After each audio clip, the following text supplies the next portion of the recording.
আসসালামু আলাইকুম ওয়া রাহমাতুল্লাহি ওয়া বারাকাতু। এখন হচ্ছে দশমিকের বিয়োগ অঙ্কটি সমাধান করব। তো উপরে ছিল 678.30 আর নিচে আছে 59.41।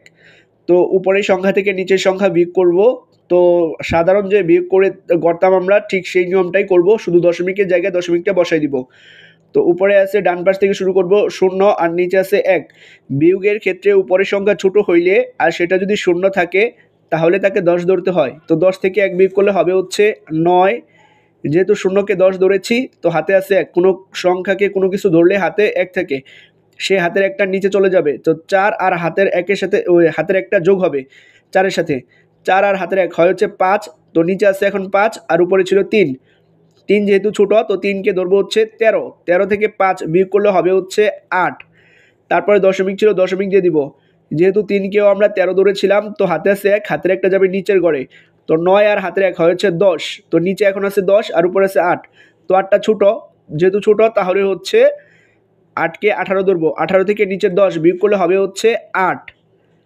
যেহেতু 8কেও আমরা 18 ধরেছি তো হাতে আছে 1, হাতের একটা যাবে নিচের ঘরে। তো 5 আর হাতের 1 হয় 6।